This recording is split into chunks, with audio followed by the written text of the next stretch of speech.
भाई और उनकी बहनों, आप सभी का स्वागत है एक्सप्लेनर श्री में।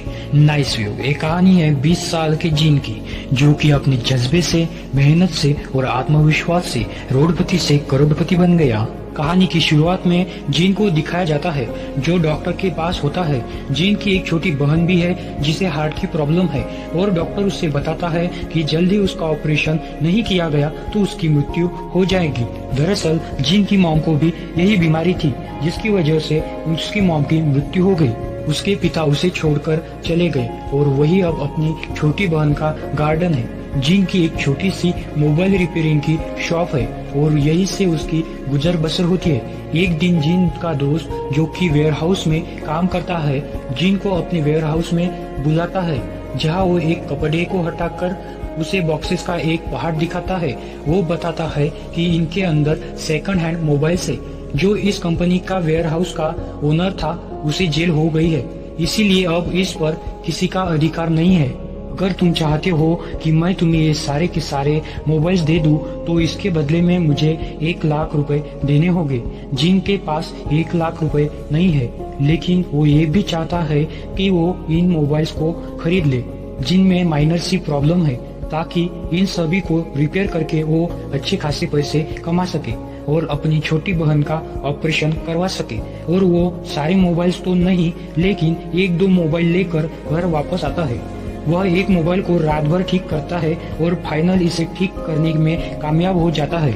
अगली सुबह जिन बैंक जाता है और लोन के लिए अप्लाई कर देता है। इसके बाद वो एक मॉल में जाता है, जहां पर शॉप है जो कि सेकंड हैंड मोबाइल्स को सेल करती है। यहाँ पर जिन शॉप ओनर को अपना मोबाइल दिखाता है और बहुत ही अच्छी कंडीशन में होता है। उस समय कोई भी प्रॉब्लम नहीं होती। जिन शॉप ओनर को बताता है कि मेरे पास वेयर हाउस में इस तरह के बहुत सारे मोबाइल्स है, जिन सबको मैं रिपेयर करके दूंगा। हम दोनों अच्छा खासा पैसा कमा सकते हैं। इन दोनों के बीच में फाइनल हो जाती है। जिन अपने प्रॉफिट को कैलकुलेट करता है, जिससे उसे पता चलता है कि अगर उसने सभी मोबाइल्स को सेल आउट कर दिया तो उसे बहुत प्रॉफिट होगा, जिससे न सिर्फ अपनी छोटी बहन का ऑपरेशन करवा सकता है, बल्कि उसकी फाइनेंशियल कंडीशन भी पूरी तरह से सुधर जाएंगी। जिन को बैंक से भी लोन मिल जाता है, जो कि उसकी शॉप के अगेंस्ट मिला होता है। अब उसने सभी मोबाइल्स खरीद लिए हैं। 2 हफ्ते बाद जबकि वो मोबाइल्स बेच चुका है, एक दिन उसे पता चलता है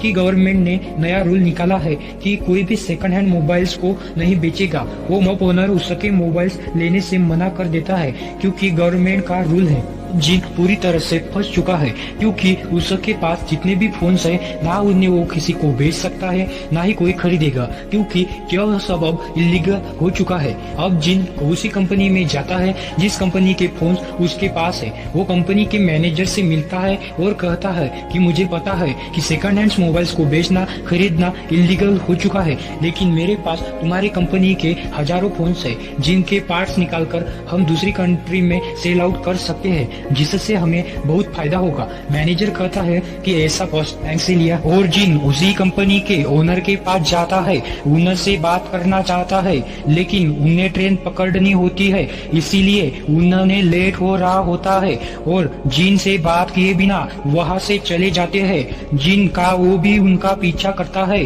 और स्टेशन तक पहुंच जाता है और इससे पहले कि ट्रेन निकल जाती है, जिन गांव भी उस ट्रेन को पकड़ लेता है और उनके सामने बैठ जाता है। वो कहते हैं कि मैं आपका टाइम वेस्ट नहीं करूंगा, मुझे सिर्फ आपकी 5 मिनट चाहिए। मैं आपकी कंपनी की मोबाइल्स, जो कि मेरे पास हजारों की मात्रा में है, उनके पार्ट्स निकालूंगा, जिन्हें हम इंटरनेशनल मार्केट में बेच सकते हैं। मैंने पहले आपकी कंपनी के मोबाइल्स के पार्ट्स निकालकर उनका क्वालिटी चेक करवा चुका हूँ। ओनर कहता है कि यह बहुत मुश्किल है, वैसे भी इस काम में मैं तुम्हारी मदद नहीं करूंगा, ना ही तुम्हें फाइनेंशियली और ना ही वर्कर्स के थ्रू मदद करूंगा। जो तुम्हें करना होगा खुद करना होगा। जब भी तुम्हारा काम पूरा हो जाए तो मेरे पास मैनेजर को कॉल करना, वो उसे एक कार्ड देता है, वहाँ से चला जाता है। और अब जिन किसी भी कीमत पर उन सभी मोबाइल्स के पार्ट को निकालकर कंपनी को दिखाना चाहता है, जिसके लिए उसे टीम चाहिए। उन्हें एक जगह चाहिए जहाँ पर वो सभी मोबाइल्स को रख सके, जहाँ पर उसके लिए लोग काम कर सके।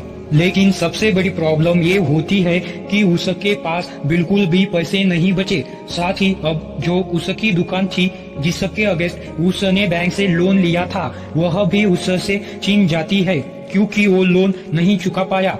उसके पास बिल्कुल भी पैसे नहीं है, इसीलिए उसे अपने स्कूटर को बेचना पड़ता है।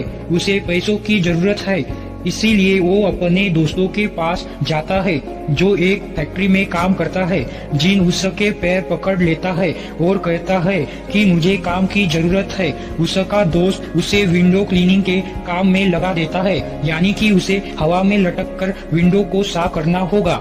और अब जिन के पास जितने भी मोबाइल्स है वो एक जगह रेंट पर लेकर उसकी कंडीशन पूरी तरह से ठीक करके उन सभी मोबाइल्स को वहां पर ले आता है ताकि उन्हें रिपेयर किया जा सके, उनके पार्ट्स को निकाला जा सके। लेकिन काम करने के लिए उसे हेल्पर्स की, वर्कर्स की जरूरत है, क्योंकि अकेले वो इतने सारे काम नहीं कर सकता।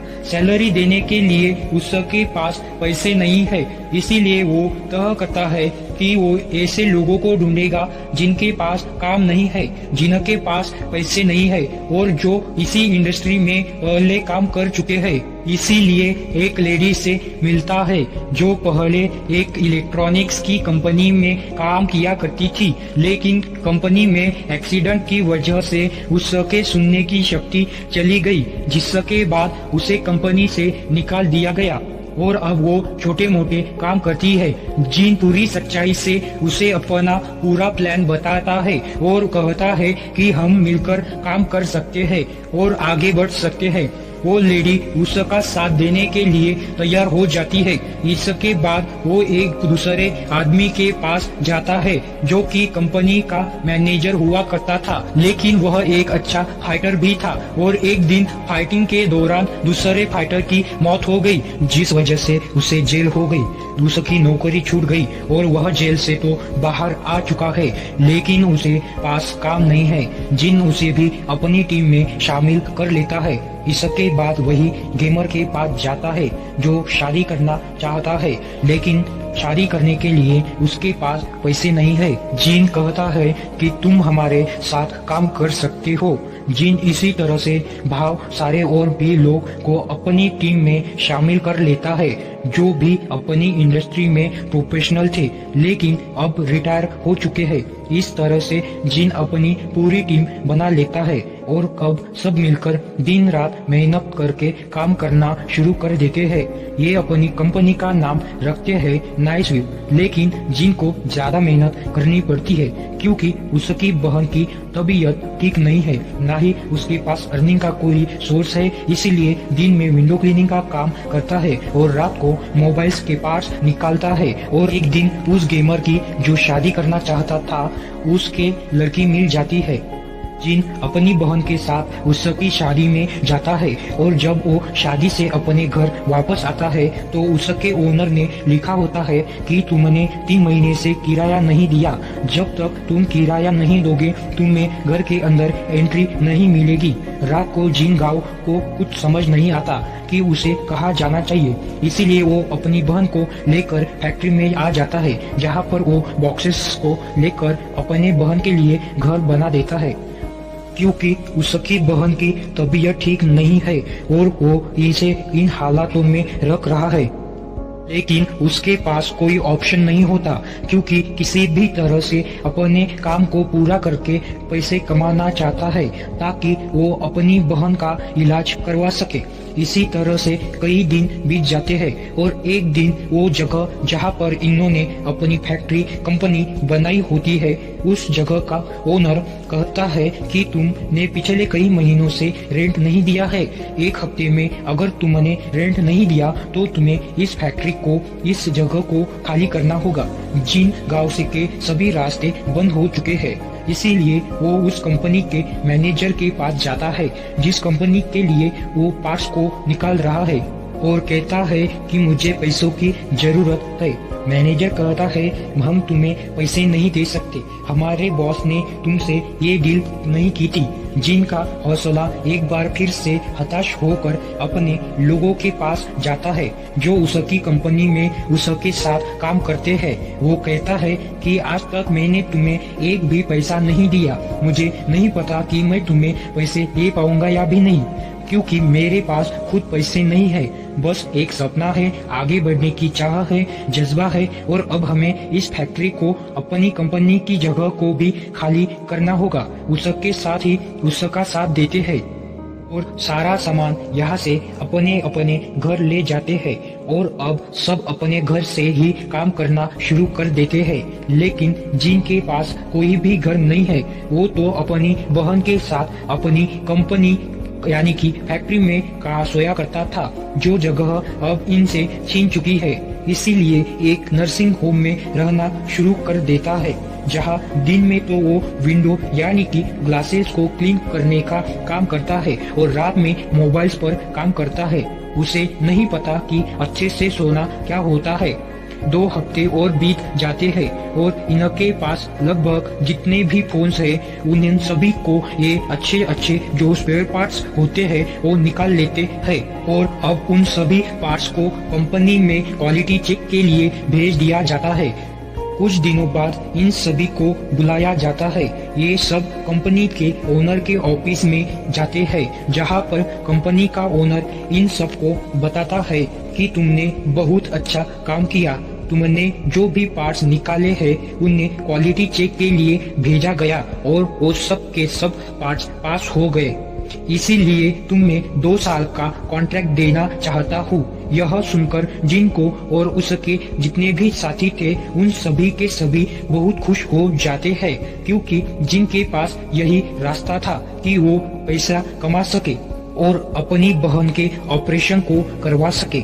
जल्द ही जिन अच्छे खासे पैसे कमा जाता है और अपनी बहन के ऑपरेशन को करवाता है, जिससे उसकी बहन पूरी तरह से ठीक हो जाती है।